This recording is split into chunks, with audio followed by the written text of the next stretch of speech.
Hello दोस्तों, हम इस पुस्तक से हिंदी के वस्तुनिष्ठ प्रश्नों का अभ्यास कर रहे हैं, जिसमें हम बहुत सारे प्रश्न देख चुके हैं। हिंदी साहित्य के इतिहास संबंधी आदिकाल, भक्तिकाल, रीतिकाल, आधुनिक काल और हिंदी गद्य साहित्य के इतिहास संबंधी सभी प्रश्न। उसके बाद हमने नाटक व एकांकी संबंधी व उपन्यास संबंधी जो वस्तुनिष्ठ प्रश्न थे, उन सभी प्रश्नों का अभ्यास कर लिया है। और इस समय हम कहानी के वस्तुनिष्ठ प्रश्नों का अभ्यास कर रहे हैं। तो अगर आप लोगों ने अभी तक पिछले प्रश्नों का अभ्यास नहीं किया है, तो आप प्लेलिस्ट के माध्यम से पिछले सभी प्रश्नों का अभ्यास करके अपनी तैयारी को बेहतर बना सकते हैं, क्योंकि हम ऐसा प्रयास करते हैं कि अभ्यास के दौरान जो कुछ भी आपको याद कराया जा सकता है उसे याद कराया जाए, और जो कुछ भी समझाने योग्य है उसे समझाकर तब प्रश्न को हल कराया जाए। तो अगर आप लोग पिछले सभी प्रश्नों का अभ्यास कर लेंगे तो पिछली तैयारी तो बेहतर होगी ही, उसके साथ जो आगे के प्रश्न हैं उन्हें समझने में भी आपको बहुत आसानी हो जाएगी। क्योंकि जब अभ्यास हो या कोई चीज आप याद कर रहे हैं या कोई भी विषय आप पढ़ रहे हैं, तो जब आप एक क्रम से उसका अध्ययन करते हैं तो उसका प्रभाव अलग होता है। इसलिए क्रम से पढ़ना और क्रम से ही अभ्यास करना चाहिए। प्लेलिस्ट का जो लिंक है वो आपको डिस्क्रिप्शन बॉक्स में मिल जाएगा, वहां देख सकते हैं आप। और वहीं आपको टेलीग्राम चैनल का लिंक भी मिल जाएगा, जिससे आप टेलीग्राम चैनल से जुड़ सकते हैं। आप हिंदी विषय से जुड़े हुए किसी भी एग्जाम की तैयारी कर रहे हो, TGT, PGT, assistant professor, UGC net इत्यादि जो भी परीक्षाएं होती हैं, तो ये सभी प्रश्न आपके लिए अति महत्वपूर्ण है अभ्यास की दृष्टि से। अभी हम जहां तक प्रश्नों को देख चुके थे उसके आगे शुरुआत करेंगे।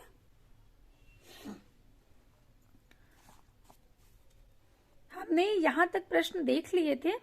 इसके बाद जो अगला प्रश्न है वो है कि निम्नलिखित कहानियों के उनके सम्बद्ध पात्रों से, निम्नलिखित कहानियों को उनके सम्बद्ध पात्रों से सुमेलित करना है। नीचे दिए गए कूट का प्रयोग करते हुए सही उत्तर को चुनिए।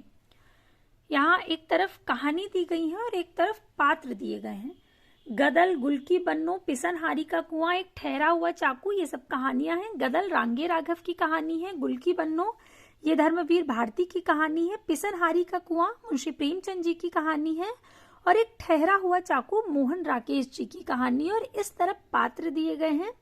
तो जो गदल कहानी है उसमें पात्र है निहाल, तो ये तीसरा होगा। गुलकी बन्नो बहुत प्रसिद्ध कहानी है धर्मवीर भारती जी की, जिसमें मिहिर लाल होते हैं। और पिसनहारी का कुआं जो कहानी है प्रेमचंद जी की, उसमें गोमती पात्र है। और एक ठहरा हुआ चाकू मोहन राकेश का, इसमें मिन्नी है। तो इसके अनुसार विकल्प ए बिल्कुल सही होगा। गदल कहानी रांगे राघव की, पात्र निहाल, गुलकी बन्नो धर्मवीर भारती, मिहिर लाल, पिसनहारी का कुआं प्रेमचंद, गोमती, एक ठहरा हुआ चाकू मोहन राकेश, मिन्नी। इसके बाद प्रश्न है कि प्रकाशन वर्ष के अनुसार निम्नलिखित कहानी संग्रहों का अनुक्रम क्या होगा।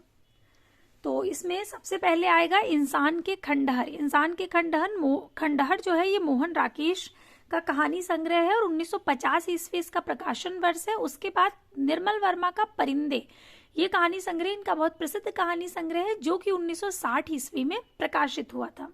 उसके बाद आएगा सतह से उठता आदमी मुक्तिबोध का है, जो कि 1971 ईस्वी में प्रकाशित हुआ था। फिर है पीली छतरी वाली लड़की उदय प्रकाश की कहानी है, जो कि 2000 कहानी संग्रह है इनका, जो कि 2001 में प्रकाशित हुआ था। इसके अनुसार विकल्प डी सही है। सबसे पहले इंसान के खंडहर 1950, परिंदे 1960, सतह से उठता आदमी 1971 और पीली छतरी वाली लड़की 2001। फिर है जैनेन्द्र की कहानियों का पात्र। जैनेन्द्र की कहानियों के पात्र इनमें से कौन कौन से हैं। तो शमशेर, जुलेखा और बेंजीलो, ये तीनों ही जैनेन्द्र की कहानियों के पात्र हैं। ईश्वर चंद्र जैनेन्द्र की कहानी का पात्र नहीं है। इसके अनुसार विकल्प ए सही होगा, पहला, दूसरा और तीसरा। जैनेन्द्र की कहानी का पात्र शमशेर, जुलेखा, बेंजिलो है, जबकि ईश्वर चंद्र जैनेन्द्र की कहानी का पात्र नहीं है। जैनेन्द्र की प्रमुख कहानियां हैं खेल, फांसी, वातायन, एक रात, दो चिड़िया, पाजेब, जयसंधि, जानवी और अपना अपना भाग्य आदि। फिर प्रश्न है कि तपेदिक की मरीज मन्नो की कथा किस कहानी में चित्रित है?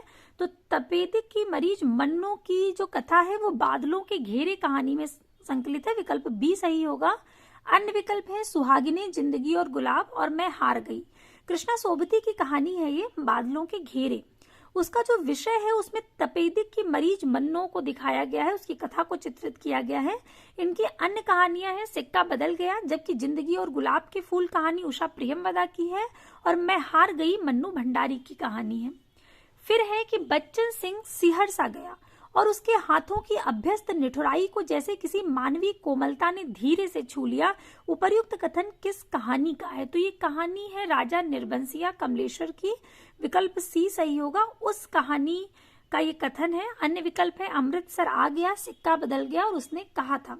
अमृतसर आ गया ये भीष्म साहनी की कहानी है। सिक्का बदल गया कृष्णा सोबती का है और उसने कहा था चंद्रधर शर्मा गुलेरी जी की प्रसिद्ध कहानी है जो कि 1915 ईस्वी में प्रकाशित हुई थी। बच्चन सिंह सिहर सा गया और उसके हाथों की अभ्यस्त निठुराई को जैसे किसी मानवीय कोमलता ने धीरे से छू लिया। उपर्युक्त कथन राजा निर्वंशिया कमलेश्वर द्वारा लिखित कहानी है। इसकी प्रमुख कहानियां हैं राजा निर्वंशिया, कस्बे का आदमी, खोई हुई दिशाएं, मांस का दरिया, बयान, आजादी मुबारक और कृष्णा सोबती की महत्वपूर्ण कहानियां हैं सिक्का बदल गया और बादलों के घेरे। चंद्रधर शर्मा गुलेरी की महत्वपूर्ण कहानियां हैं उसने कहा था, बुद्धू का कांटा और सुखमय जीवन। ये इन्होंने 3 ही कहानियां लिखी हैं और 3 कहानियों से ही इन्हें बहुत प्रसिद्ध मिली। उसमें भी सर्वाधिक प्रसिद्ध हुई उसने कहा था। भीष्म साहनी की महत्वपूर्ण रचना है अमृतसर आ गया, भाग्य रेखा, पहला पाठ, भटकती राख, पटरियां और वांगचू इत्यादि। इसके बाद प्रश्न है कि तीसरी कसम कहानी में गाड़ीवान ने कौन सा सामान न लादने की कसम नहीं खाई? पूछा गया है नहीं खाई। तो यहाँ पर विकल्प बी सही होगा, दुल्हन की डोली।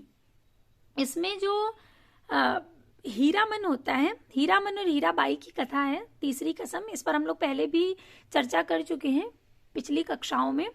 इसमें वो 3 चीजों की कसम खाता है। एक तो वो कि वो बांस कभी भी अपनी गाड़ी पर नहीं रखेगा। इसकी बैलगाड़ी होती है, बैलगाड़ी चलाता होता है ये। तो कहता है एक बार ये बांस लादता है अपनी गाड़ी पर, जिससे एक दुर्घटना हो जाती है। तो ये कसम खाता है कि अब कभी भी वो अपनी गाड़ी पर बांस नहीं लादेगा। दूसरी जो एक घटना होती है कि वो चोरी का सामान न लादने की कसम खाता है और अंत में वो कंपनी की औरत को अपनी गाड़ी पे कभी न बैठाने की कसम खाता है। तो इसके अनुसार 3 कसम वो खाता है, एक बांस नहीं लादेगा, चोरी का सामान नहीं रखेगा कभी और कंपनी की औरत को अपनी गाड़ी पर नहीं बिठाएगा। यहाँ पर विकल्प बी दुल्हन की डोली संबंधित नहीं है, इसलिए ये सही होगा क्योंकि ऐसी उसने कोई कसम नहीं खाई थी। तीसरी कसम कहानी फणीश्वरनाथ रेणु की प्रसिद्ध कहानी है, मारे गए गुलफाम पर आधारित है। गाड़ीवान ने दुल्हन की डोली को न लादने की कसम नहीं खाई। अन्य सामान जैसे कंपनी की औरत, चोरी बाजार का सामान और बांस न लादने की कसम खाई थी। फणीश्वरनाथ रेणु की प्रमुख कहानी है ठुमरी, आदिम रात्रि की महक, अग्निखोर, एक श्रावणी दोपहर की धूप और अच्छे आदमी। इसके बाद है गैंग्रीन कहानी की मालती बचपन में कैसी लड़की थी? तो गैंग्रीन कहानी की जो मालती थी वो बचपन में उद्धत और चंचल लड़की थी, शैतान रही होगी बचपन में। ये कहानी अगर आपने पढ़ी हो, गैंग्रीन इसका नाम रोज भी है। बहुत मार्मिक कहानी है। स्त्री का जीवन दिखाया गया है मालती के माध्यम से कि किस तरह से उसका जीवन एकदम परिवर्तित हो जाता है। और दूसरा, ये चोरी से क्लास से भागने वाली लड़की थी और अब वो बिल्कुल बदल चुकी होती है। गैंग्रीन कहानी की मालती बचपन में उद्धत और चंचल लड़की तथा चोरी से क्लास से भागने वाली लड़की थी। प्रयोगवाद, जिसकी समय सीमा है 1943 से 1951, इसका प्रारंभ अज्ञे के द्वारा तत्कालीन पत्र पत्रिकाओं में 7 कवियों का संकलन कर तार सप्तक के नाम से प्रकाशित किया गया था। इस पर हम लोग चर्चा कर चुके हैं कि तार सप्तक उन्होंने प्रकाशित करवाया था। तार सप्तक, पहला सप्तक, तार सप्तक, दूसरा सप्तक, तीसरा सप्तक और चौथा सप्तक। और इसमें आपको बताया था कि पहला सप्तक नाम का कोई भी सप्तक नहीं था, ये गलत है। बहुत बार पूछा जाता है कि तार सप्तक, पहला सप्तक, दूसरा सप्तक, तीसरा सप्तक में गलत कौन सा है। तो पहला सप्तक नाम से कोई भी सप्तक प्रकाशित नहीं हुआ था। ये जब हम लोगों ने प्रयोगवाद पढ़ा था तब विस्तार से सारे सप्तक पढ़े थे, कब प्रकाशित हुए थे और कौन से सप्तक में कौन से 7 कवि आते हैं, ये सारी चीजें पढ़ी थी। इसके बाद है कि अज्ञे ने तार सप्तक की भूमिका में लिखा है कि प्रयोगवादी कवि एक स्कूल के नहीं, सभी राही हैं, राहों के अन्वेषी। अज्ञे जी की प्रमुख कहानियां हैं गैंग्रीन, विपद का, परंपरा, कोठरी की बात, शरणार्थी, जयदोल, ये तेरे प्रतिरूप और अमर वल्लरी। फिर है निम्नलिखित में से कौन कौन सी रचनाएं भारतीय प्रशासन व्यवस्था पर सटीक व्यंग करती हैं। तो भोलानाथ का जीव और जामुन का पेड़, ये दोनों रचनाएं जो हैं ये भारतीय प्रशासन व्यवस्था पर सटीक व्यंग करती हैं। दोनों ही कहानियां आपने पढ़ी होंगी। अगर आप यूजीसी नेट की तैयारी कर रहे हैं या करी है तो निश्चित रूप से आपने ये कहानियां पढ़ी होंगी। भोलानाथ का जो जीव है इसमें भी यही दिखाया गया है कि वो पेंशन पाने के लिए किस तरह से लोग सरकारी जो दफ्तर होते हैं उनके चक्कर लगाते रहते हैं और फिर भी उनकी पेंशन नहीं मिलती जल्दी। और इसमें भोला राम का जीव जो होता है वो अपनी फाइल में छिप जाता है और जब यम के दूत उन्हें लेने आते हैं तो उनको कहीं मिलता नहीं है। इसी तरह से जामुन का पेड़ है जिसमें एक व्यक्ति पर जामुन का पेड़ गिर जाता है और कोई भी उसे हाथ नहीं लगाता है और एक दूसरे पर टालते चले जाते हैं। तो ये दोनों जो कथाएं हैं ये भारतीय प्रशासन व्यवस्था पर सटीक व्यंग करती हैं, ए और सी।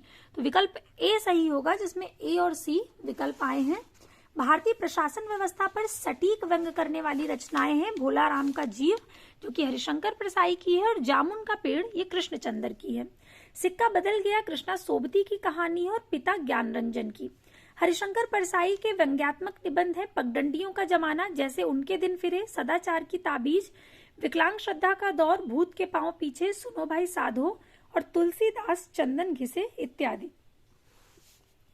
कृष्णचंद्र के उपन्यास हैं एक गधे की आत्महत्या, एक गधा नेफा में, गद्दार, सपनों का कैदी, मिट्टी के सनम, रेत का महल और कागज की नाव। इसके बाद प्रश्न है कि कहानी इतिवृत्त हो तो है, कहानी इतिवृत्त हो तो है यानी उसमें स्थिति से स्थित्यंतर अर्थात जीवन गति होनी चाहिए, काल का कुछ स्पंदन, कुछ तनाव अनुभव हो, वही तो कहानी का रस है। कहानी के विषय में उपर्युक्त विचार किस लेखक के हैं। तो ये जो विचार हैं ये हैं जैनेन्द्र कुमार के। विकल्प ए सही होगा। अन्य विकल्प है राजेंद्र यादव, यशपाल, इलाचंद्र जोशी। जैनेन्द्र कुमार की रचनाएं हैं फांसी, वातायन, दो चिड़िया, पाजेब आदि। राजेंद्र यादव की हैं देवताओं की मूर्तियां, खेल खिलौने, जहां लक्ष्मी कैद है, अभिमन्यु की आत्महत्या और छोटे छोटे ताजमहल आदि। ये छोटे छोटे ताजमहल बहुत बार पूछा जाता है किसकी कहानी है, तो राजेंद्र यादव जी की। यशपाल का पिंजड़े की उड़ान, ज्ञान दान, अभिशप्त, तर्क का तूफान, वो दुनिया, फूलों का कुर्ता आदि। इलाचंद्र जोशी की धूप रेखा, दिवाली और होली, आहुति, खंडहर की आत्माएं आदि। फिर प्रश्न है कि चंद्रधर शर्मा गुलेरी ने कुल 3 कहानियां लिखी हैं, वे कौन कौन सी हैं। इनमें से मतलब वो कौन सा विकल्प है जिसमें तीनों कहानियां आ जाती हैं। तो विकल्प सी सही होगा। सुखमय जीवन, बुद्धू का कांटा और उसने कहा था, जो क्रमशः 1911, 1914 और 1915 में प्रकाशित हुई। चंद्रधर शर्मा गुलेरी ने 3 कहानियां लिखी जो इस प्रकार है। सुखमय जीवन 1911 ईस्वी, बुद्धू का कांटा 1914 ईस्वी और उसने कहा था 1915 ईस्वी। उसने कहा था प्रथम विश्व युद्ध की पृष्ठभूमि पर लिखी गई प्रेम संवेदना की कहानी है। उसने कहा था फ्लैशबैक या पूर्व दीप्त पद्धति पर लिखी गई हिंदी की पहली कहानी है। फिर प्रश्न है कि तिरिच पाल गोमरा का स्कूटर, पीली छतरी वाली लड़की, मोहनदास कहानियों के कहानीकार कौन है। तो आप तुरंत पहचान गए होंगे ये सभी कहानियां किसकी हैं, उदय प्रकाश जी की हैं। तिरिच पाल गोमरा का स्कूटर, पीली छतरी वाली लड़की, ये सब कहानियां उदय प्रकाश जी की हैं। मोहनदास ये भी उदय प्रकाश जी की है। तो विकल्प सी यहाँ पर सही होगा। अन्य विकल्प है अब्दुल बिस्मिल्लाह, ममता कालिया और राजेंद्र यादव। तिरिच पाल गोमरा का स्कूटर, पीली छतरी वाली लड़की, मोहनदास कहानियों के कहानीकार उदय प्रकाश हैं। इनकी अन्य कहानियां हैं और अंत में प्रार्थना, दत्तात्रेय का दुख आदि। अब्दुल बिस्मिल्लाह की कहानियां हैं टूटा हुआ पंख, कितने कितने सवाल, रैन बसेरा, अतिथि देवो भव और रफ रफ मेल। ममता कालिया की कहानियां हैं छुटकारा, सीट नंबर 6, एक अदत औरत और मुखौटा।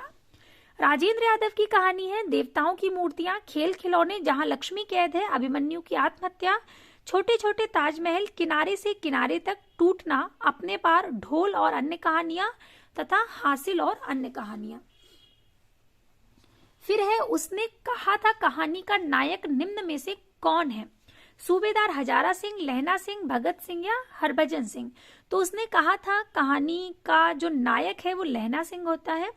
इसके अन्य पात्र जो है सूबेदार, सूबेदारनी, वजीरा सिंह इत्यादि हैं, लेकिन जो नायक है वो लहना सिंह है।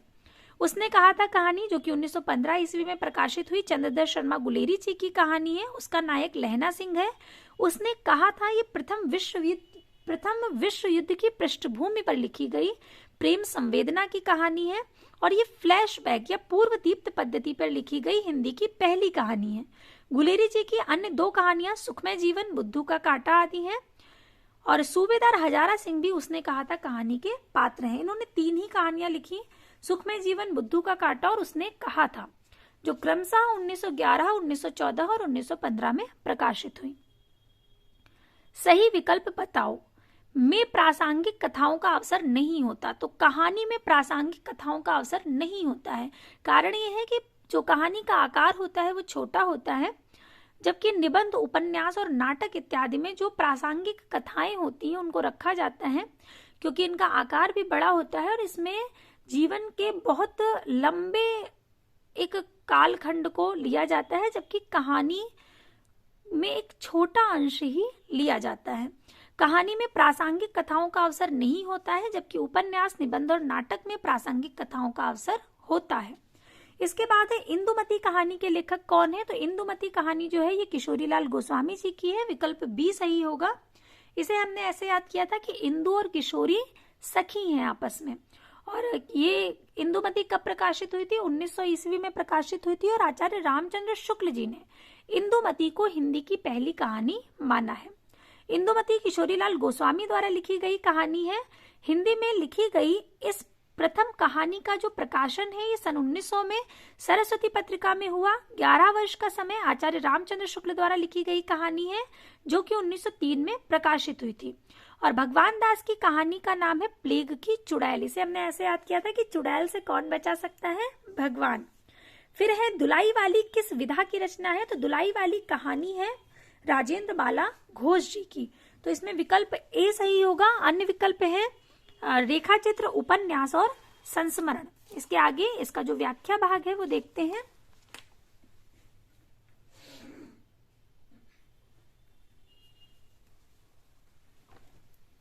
दुलाई वाली ये बंग महिला द्वारा लिखी गई प्रारंभिक हिंदी कहानी है। यह कहानी 1907 में आचार्य महावीर प्रसाद द्विवेदी द्वारा संपादित जो सरस्वती पत्रिका है उसमें प्रकाशित हुई थी। तो इस तरह से प्रश्न पूछा जा सकता है कि दुलाई वाली जो कहानी है वो किस पत्रिका में प्रकाशित हुई थी? तो सरस्वती पत्रिका में। मुंशी ईसा अल्लाह खां द्वारा लिखी गई रानी केतकी की कहानी, शिव प्रसाद सितारे हिंद द्वारा लिखित राजा भोज का सपना और किशोरीलाल गोस्वामी द्वारा लिखित इंदुमती और माधवराव सप्रे द्वारा लिखी गई एक टोकरी भर मिट्टी आदि अन्य प्रारंभिक कहानियां हैं। आचार्य रामचंद्र शुक्ल ने इंदुमती को ही हिंदी की प्रथम मौलिक कहानी माना है। अन्य विद्वानों ने नवीनतम शोध के अनुसार एक टोकरी भर मिट्टी, जो कि माधवराव सप्रे जी की है और ये 1901 में प्रकाशित हुई थी, इसे हिंदी की प्रथम कहानी स्वीकार किया है। इसके बाद है कि अपने जीवन काल में सिर्फ 3 कहानियों की रचना कर हिंदी कथा साहित्य में अपनी अमिट पहचान बना लेने वाले रचनाकार का नाम क्या है? तो अभी हम लोग 2-3 बार चर्चा कर चुके हैं चंद्रधर शर्मा गुलेरी जी के विषय में। चंद्रधर शर्मा गुलेरी जी ने केवल 3 कहानियां लिखी, सुखमय जीवन, बुद्धू का कांटा और उसने कहा था, जो कि क्रमशः 1911, 1914 और 1915 में प्रकाशित हुई। चंद्रधर शर्मा गुलेरी सिर्फ 3 कहानियां इन्होंने लिखी हैं। उसने कहा था, बुद्धू का कांटा और सुखमय जीवन की रचना करके हिंदी कथा साहित्य में अमिट पहचान बनाई इन्होंने। चंद्रदत्त शर्मा गुलेरी द्वारा लिखित उसने कहा था हिंदी की सर्वश्रेष्ठ कहानी है। यह कहानी 1915 में सरस्वती पत्रिका में प्रकाशित हुई थी। प्रथम महायुद्ध की पृष्ठभूमि पर लिखी गई यह कहानी रचना शिल्प की दृष्टि से बेजोड़ है। कड़िया, अमर वल्लरी, खितीन बाबू, रोज, रेल की सीटी, हर सिंगार, शरणार्थी, मैना, सिग्नेलर, गैंग्रीन, हजामत का साबुन, पठार का धीरज, ये अज्ञे की कहानियां हैं।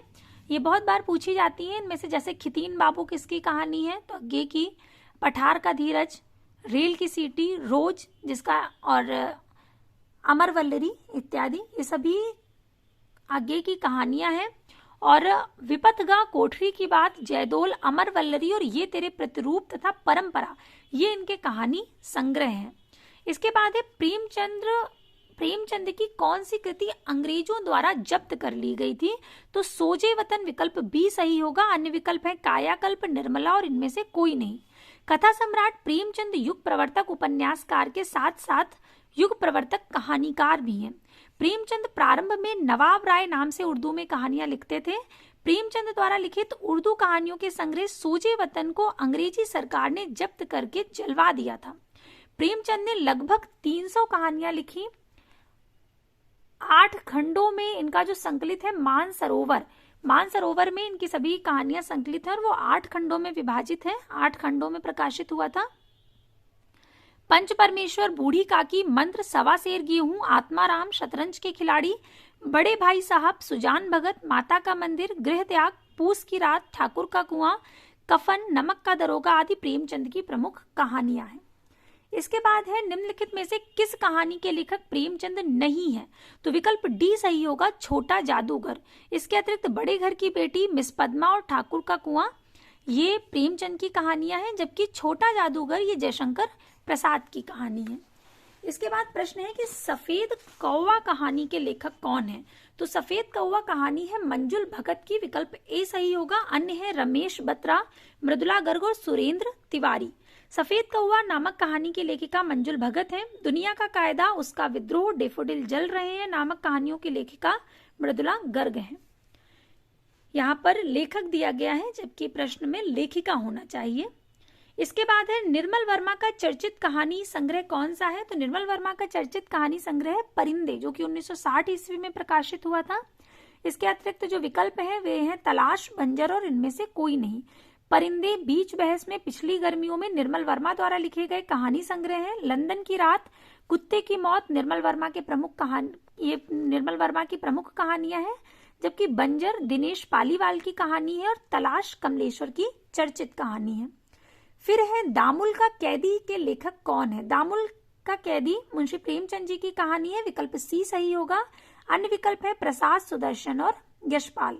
दामुल का कैदी, पंच परमेश्वर, बूढ़ी काकी, मंत्र, ईदगाह, शतरंज के खिलाड़ी, सवा सेर गेहूं, आत्माराम, ठाकुर का कुआं, पूस की रात, नमक का दरोगा, कफन, अलग्योझा, आप बीती आदि युग प्रवर्तक कहानीकार प्रेमचंद द्वारा लिखी गई कहानियां हैं। दामुल का कैदी प्रेमचंद की प्रारंभिक कहानी है। इनमें लोक वार्ताओं का प्रभाव है। आकाशदीप, आंधी, पुरस्कार, ममता, देवव्रत, प्रतिध्वनि, सालवती, मधुआ तथा इंद्रजाल ये जयशंकर प्रसाद की कहानियां हैं। हार की जीत, दो मित्र, कवि की स्त्री, प्रेम तरु, पत्थरों का सौदागर, कमल की बेटी तथा तीर्थ यात्रा सुदर्शन द्वारा लिखी गई कहानियां हैं। वहीं पर्दा, खच्चर और आदमी, फूलों का कुर्ता, पिंजरे की उड़ान, सच बोलने की भूल आदि यशपाल की कहानियां हैं। फिर है कि जैनेन्द्र का पहला कहानी संग्रह कब प्रकाशित हुआ था, तो जैनेन्द्र का जो पहला कहानी संग्रह है ये 1929 ईस्वी में प्रकाशित हुआ था, विकल्प बी सही होगा। अन्य विकल्प है 1934, 1939 और 1937। कथाकार जैनेन्द्र के पहले कहानी संग्रह फांसी का प्रकाशन 1929 ईस्वी में हुआ। फ्रायड के मनोविश्लेषणात्मक सिद्धांत से प्रभावित जैनेन्द्र ने जानवी, पत्नी, मास्टर जी, एक रात, ध्रुव तारा, ग्रामोफोन का रिकॉर्ड, पाजेब, नीलम देश की राजकन्या, वातायन, बाहुबली, एक कैदी, अपना अपना भाग्य नामक कहानियों की रचना की। वही राजा निर्बंशिया कहानी के लेखक कौन है, तो कमलेश्वर। राजा निर्बंशिया कहानी कमलेश्वर की है, विकल्प बी सही होगा। अन्य विकल्प है पानू खोलिया, हरिशंकर परसाई और रविंद्र कालिया। राजा निर्बंशिया कमलेश्वर की प्रसिद्ध कहानी है। राजा निर्बंशिया, बयान, नीली झील तथा मांस का दरिया, कमलेश्वर द्वारा लिखी गई कहानियां हैं। हरिशंकर परसाई हिंदी के हास्य व्यंग के प्रधान निबंधकार हैं और रविंद्र कालिया हिंदी के समकालीन उपन्यासकार। प्रेरणा नामक कहानी रचित है, किसके द्वारा रचित है? प्रेरणा प्रेमचंद द्वारा रचित है। विकल्प डी सही होगा। अन्य विकल्प है नगेंद्र हजारी प्रसाद द्विवेदी और जयशंकर प्रसाद। प्रेरणा नामक कहानी मानसरोवर भाग 4 की पहली कहानी है, जबकि प्रेमचंद की अन्य कहानियां हैं नवनिधि, प्रेम पूर्णिमा, नमक का दरोगा, बड़े घर की बेटी, मंत्र, ईदगाह, कफन इत्यादि। जबकि जयशंकर प्रसाद की प्रथम कहानी ग्राम 1911 में इंदु पत्रिका में प्रकाशित हुई थी, ग्राम शीर्षक से। और इनकी जो अंतिम कहानी है वो सालवती को माना जाता है। प्रसाद की चर्चित कहानियां हैं छाया, प्रतिध्वनि, आकाशदीप, आंधी, इंद्रजाल, पत्थर की पुकार और पुरस्कार इत्यादि। फिर प्रश्न है कि हरिबिंदी किस साहित्यकार की कहानी है? हरिबिंदी मृदुला गर्ग की कहानी है। विकल्प सी सही होगा। अन्य विकल्प मैत्रेयी पुष्पा, उषा प्रियमवदा और मन्नू भंडारी। हरिबिंदी मृदुला गर्ग की कहानी है। इनके अन्य कहानी संग्रह है कितनी कैदें, टुकड़ा टुकड़ा आदमी, डेफोडिल जल रहे हैं, ग्लेशियर से, उर्फ सैम, समागम, मेरे देश की मिट्टी, आहा। इसके बाद है वोल्गा से गंगा किसकी रचना है? वोल्गा से गंगा ये राहुल सांकृत्यायन जी की है। विकल्प सी सही होगा। अन्य विकल्प है श्याम सुंदर दास, सरदार पूर्ण सिंह और डॉक्टर नगेंद्र। वोल्गा से गंगा ये राहुल सांकृत्यायन जी की रचना है। इसके अतिरिक्त सतमी के बच्चे, कनैला की कथा, बहुरंगी, मधुपुरी आदि इनके कहानी संग्रह हैं। और इनके जो महत्वपूर्ण उपन्यास हैं वे हैं जीने के लिए, सिंह सेनापति, जय योधे, मधुर स्वप्न, विस्मृत यात्री और दिवोदास आदि। फिर है कहानी संग्रह दूसरा ताजमहल की लेखिका कौन है? तो दूसरा ताजमहल ये नासिरा शर्मा जी की है। इसी तरह से मिलती जुलती कहानी है छोटे छोटे ताजमहल, तो आप भ्रमित मत होइएगा। छोटे छोटे ताजमहल ये राजेंद्र यादव जी की है, जबकि दूसरा ताजमहल नासिरा शर्मा जी की कहानी है। अन्य है क्षमा कौल, ममता कालिया और अनिता जैन। कहानी संग्रह दूसरा ताजमहल की लेखिका नासिरा शर्मा है। इनके अन्य कहानी संग्रह हैं शामी कागज, पत्थर गली, संगसार, इब्ने मरियम, सबीना के 40 चोर, खुदा की वापसी और इंसानी नस्ल आदि। हिंदी की पहली कहानी लेखिका कौन है? तो बंग महिला, विकल्प बी सही होगा। अन्य विकल्प है चंद्रकिरण, सोनेरक्सा, होमवती देवी, चंद्रमुखी ओझा, जबकि यहाँ पर विकल्प बी सही होगा। बंग महिला राजेंद्र बाला घोष जिनका पूर्ण नाम है। हिंदी की पहली कहानी लेखिका राजेंद्र बाला घोष को माना जाता है, जो बंग महिला उपनाम से प्रसिद्ध है। राजेंद्र बाला घोष को हिंदी की प्रथम कहानी लेखिका स्वीकार किया जाता है। दुलाई वाली कहानी सरस्वती पत्रिका में 1907 ईस्वी में प्रकाशित हुई थी। इनका एक कहानी संग्रह कुसुम संग्रह के नाम से प्रकाशित हुआ था। फिर प्रश्न है गुल की बन्नो कहानी के लेखक कौन है? तो गुल की बन्नो कहानी है धर्मवीर भारती जी की। विकल्प बी सही होगा। अन्य है त्रिलोचन, शमशेर बहादुर सिंह और कुंवर नारायण। ये धर्मवीर भारती जी की बहुत प्रसिद्ध कहानी है गुल की बन्नो। प्रश्नवर्तनी की दृष्टि से त्रुटिपूर्ण है। गुल की बन्नो की जगह गुल की बन्नो छप गया है, ये कुछ अशुद्ध लिखा हुआ है उसमें। गुल की बन्नो कहानी के रचनाकार धर्मवीर भारती हैं। इनकी अन्य जो कहानियां हैं वे हैं सावित्री नंबर 2, मरीज नंबर 7, यह मेरे लिए नहीं, मुर्दों का गांव, बंद गली का आखिरी मकान आदि। फिर प्रश्न है कि फणीश्वर नाथ रेणु की कौन सी कहानी है? रस प्रिया, रस आखेटक, रसिक प्रिया या प्रिया नीलकंठी? तो विकल्प ए सही होगा, रस प्रिया। रस प्रिया फणीश्वर नाथ रेणु की कहानी है। इनकी अन्य कहानियां हैं ठेस, पंचलाइट, ठुमरी, आदिम रात्रि की महक, अग्निखोर, तीसरी कसम उर्फ मारे गए गुलफाम आदि। जबकि रसिक प्रिया केशव दास द्वारा रचित रीति ग्रंथ है तथा प्रिया नीलकंठी रस आखेटक कुबेर नाथ राय द्वारा रचित निबंध है। इसके बाद है मुंशी नवल किशोर द्वारा रचित मनोहर कहानी में कितनी कहानी संकलित है? तो मुंशी नवल किशोर ने जो मनोहर कहानी संपादित की थी उसमें 100 कहानियां हैं। विकल्प सी सही होगा। अन्य है 50, 20 और 40। मुंशी नवल किशोर द्वारा संपादित मनोहर कहानी में कुल 100 कहानियां संकलित हैं। यह कहानी संग्रह सन 1882 ईस्वी में प्रकाशित हुआ। इसके बाद है कामरेड का कोट कहानी के लेखक कौन है? तो विकल्प डी सही होगा, संजय। और अन्य जो विकल्प हैं वो हैं विनोद कुमार शुक्ल, अखिलेश और ज्ञान रंजन। संजय की कहानी संग्रह है कामरेड का कोट, नंगा और भाग्यदत्त का हाथी। अखिलेश के हैं आदमी नहीं टूटता, मुक्ति, शापग्रस्त और अंधेरा। ज्ञान रंजन के कहानी संग्रह हैं फैंस के इधर उधर, यात्रा, क्षणजीवी और सपना नहीं। विनोद कुमार शुक्ल के हैं पेड़ पर कमरा और महाविद्यालय। फिर प्रश्न है कि पूस की रात कहानी का प्रमुख पात्र कौन है? तो पूस की रात कहानी का प्रमुख पात्र है हल्कू, विकल्प सी सही होगा। अन्य है माधव, अलगू और रघु। पूस की रात 1930 ईस्वी में प्रकाशित हुई मुंशी प्रेमचंद जी की कहानी है, जिसके पात्र हैं हल्की मुन्नी और हल्कू मुन्नी और जबरा। जबरा कुत्ता होता है। पंच परमेश्वर भी इन्हीं की कहानी है, जो कि 1916 में प्रकाशित हुई। इसके पात्र हैं अलगू चौधरी और जुम्मन शेख। कफन 1936 ईस्वी में प्रकाशित हुई, जिसके पात्र हैं माधव, घीसू और बुधिया। फिर प्रश्न है प्रकाशन वर्ष के अनुसार जयशंकर प्रसाद के कहानी संग्रहों का सही अनुक्रम क्या होगा? तो विकल्प बी सही है, छाया, प्रतिध्वनि, आकाशदीप, आंधी और इंद्रजाल, ये क्रम है। तो इसमें विकल्प बी सही होगा। सबसे पहले छाया, प्रतिध्वनि, आकाशदीप और फिर इंद्रजाल। छाया 1912 ईस्वी में प्रकाशित हुआ इनका कहानी संग्रह है। और प्रतिध्वनि 1926, आकाशदीप 1929, आंधी 1931 और इंद्रजाल 1936। इसके बाद प्रश्न है कि स्वतंत्रता पूर्व की हिंदी कहानी के वस्तु पक्ष तथा शिल्प पक्ष के विकास की प्रक्रिया को ध्यान में रखकर उसे कितने चरणों में बांटा गया है? तो 3 चरणों में बांटा गया है। विकल्प बी सही होगा। अन्य विकल्प है 8, 4 और 5। स्वतंत्रता पूर्व की हिंदी कहानी के वस्तु पक्ष तथा शिल्प पक्ष के विकास की प्रक्रिया को ध्यान में रखकर उसे 3 चरणों में बांटा गया है। फिर इसके बाद प्रश्न है कि अरुण और मधुलिका किस कहानी के पात्र हैं? तो अरुण और मधुलिका जो है ये पुरस्कार कहानी के पात्र हैं। विकल्प डी सही होगा। और अन्य विकल्प है चित्तौड़ का उद्धार, अशोक और आकाशदीप। अरुण और मधुलिका जयशंकर प्रसाद कृत पुरस्कार कहानी के प्रमुख पात्र हैं।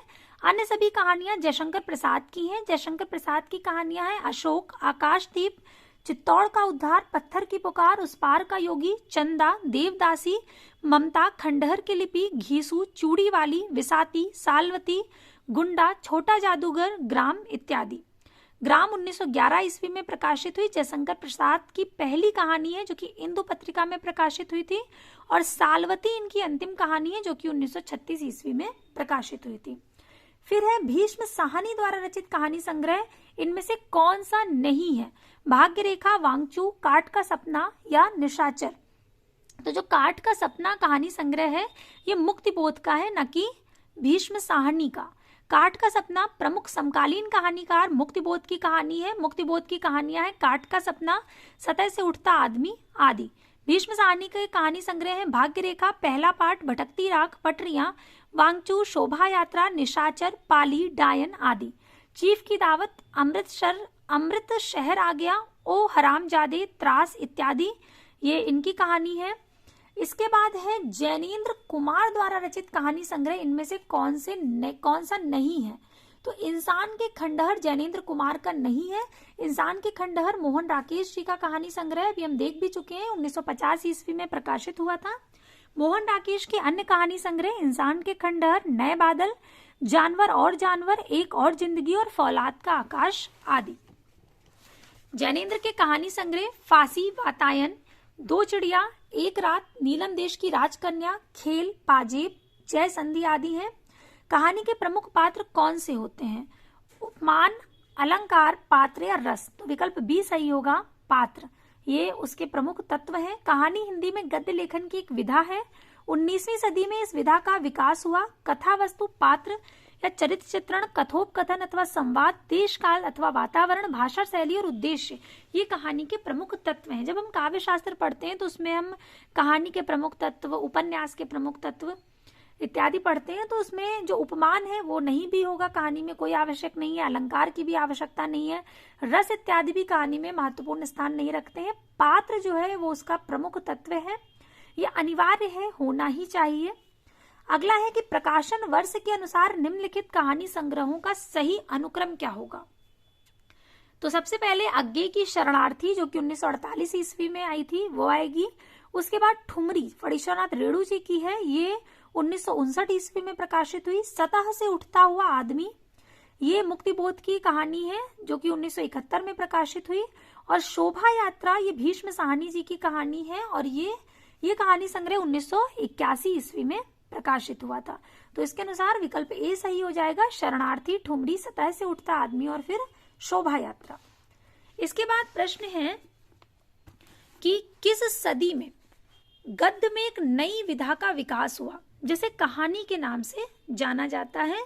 तो विकल्प बी सही होगा, 19वीं सदी में गद्य में एक नई विधा का विकास हुआ जिसे कहानी के नाम से जाना जाता है। 10 जुलाई 1800 ईस्वी में फोर्ट विलियम कॉलेज की स्थापना हुई और इसके बाद से ही गद्य साहित्य का तेजी से विकास हुआ। कहानी ने अंग्रेजी से हिंदी तक की यात्रा बंगला के माध्यम से की। फिर प्रश्न है कि निम्नलिखित पात्रों को उनकी कहानियों के साथ सुमेलित करना है। तो इसमें जो चंपा और बुद्धगुप्त हैं ये आकाशदीप के पात्र हैं। आकाशदीप जो कि जयशंकर प्रसाद जी की कहानी है, और इसमें जो अलोपीदीन और वंशीधर हैं ये मुंशी प्रेमचंद जी की कहानी नमक का दरोगा के पात्र हैं। और सिरचन और मानू ये फणीश्वरनाथ रेणु की कहानी है, ठेस, उसके पात्र हैं सिरचन और मानू। और बाबा भारती और खड्ग सिंह हम सभी परिचित हैं, हार की जीत, सुदर्शन की कहानी, इसके पात्र हैं। तो इसके अनुसार विकल्प ए सही होगा। नमक का दरोगा प्रेमचंद जी की कहानी है जिसमें अलोपीदीन और वंशीधर होते हैं। ठेस कहानी फणीश्वरनाथ रेणु जी की है जिसमें सिरचन और मानू है। हार की जीत बद्रीनाथ भट्ट सुदर्शन की कहानी है जिसमें बाबा भारती और खड्ग सिंह है। आकाशदीप जयशंकर प्रसाद जी की कहानी है जिसमें चंपा और बुद्धगुप्त प्रमुख पात्र हैं। ताई विशंबरनाथ शर्मा कौशिक की कहानी है जिसमें रामजी दास और रामेश्वरी हैं। इसके बाद अगला प्रश्न है वॉरेन हेस्टिंग का सांड कहानी की रचना किसने की थी? तो विकल्प सी सही होगा, उदय प्रकाश। अन्य विकल्प है शिवमूर्ति, संजीव और संजय। वॉरेन हेस्टिंग का सांड उदय प्रकाश की कहानी है। केसर कस्तूरी शिवमूर्ति का कहानी संग्रह है। नंगा संजय का कहानी संग्रह है। और प्रेम मुक्ति ये संजीव का कहानी संग्रह है। इसके बाद प्रश्न है कि निम्नलिखित में से सही कृति कालक्रम कौन सा है? तो सुखमय जीवन, दो बाके, शरणार्थी और फिर ठुमरी। सुखमय जीवन उनकी चंद्रदत्त शर्मा गुलेरी जी की कहानी है जो कि 1911 में प्रकाशित हुई। गुलेरी जी ने 3 कहानियां लिखी, सुखमय जीवन, बुद्धू का कांटा और उसने कहा था, जो कि क्रमशः 1911, 1914 और 1915 में प्रकाशित हुई। और उसके बाद आता है दो बाके भगवती चरण वर्मा जी की कहानी है जो कि 1936 में प्रकाशित हुई। शरणार्थी अज्ञे की कहानी है जो कि 1948 में प्रकाशित हुई। और ठुमरी फणीश्वरनाथ रेणु जी की कहानी है जो कि 1959 में प्रकाशित हुई। फिर आता है निम्नलिखित में से कौन सी रचना अमरकांत की है? तो जिंदगी और जोंक ये अमरकांत की है, विकल्प बी सही होगा। अमृतसर आ गया भीष्म साहनी का है। टूटना राजेंद्र यादव की कहानी और परिंदे निर्मल वर्मा का प्रसिद्ध कहानी संग्रह है जो कि 1960 में प्रकाशित हुआ था। जिंदगी और जोक 1958 में प्रकाशित हुआ, ये अमरकांत का है। परिंदे निर्मल वर्मा का 1960 में प्रकाशित हुआ। टूटना राजेंद्र यादव का 1966 में। इसके बाद प्रश्न है कि काल क्रम की दृष्टि से निम्नलिखित कहानियों का सही अनुक्रम क्या होगा? तो सबसे पहले बुद्धू का कांटा, फिर पूस की रात, फिर पत्नी और फिर परिंदे। बुद्धू का कांटा कहानी किसकी है? तो बुद्धू का कांटा जो कहानी है वो चंद्रदत्त शर्मा गुलेरी जी की है जो कि 1914 में प्रकाशित हुई। पूस की रात प्रेमचंद जी की 1930 में प्रकाशित हुई। पत्नी जैनेन्द्र की और परिंदे निर्मल वर्मा की कहानी 1960 में प्रकाशित हुई। तो आज के लिए हम लोग इतने ही प्रश्नों को रखते हैं। इसके आगे के जो प्रश्न है उनका अभ्यास हम अगली क्लास में करेंगे। तब तक के लिए धन्यवाद।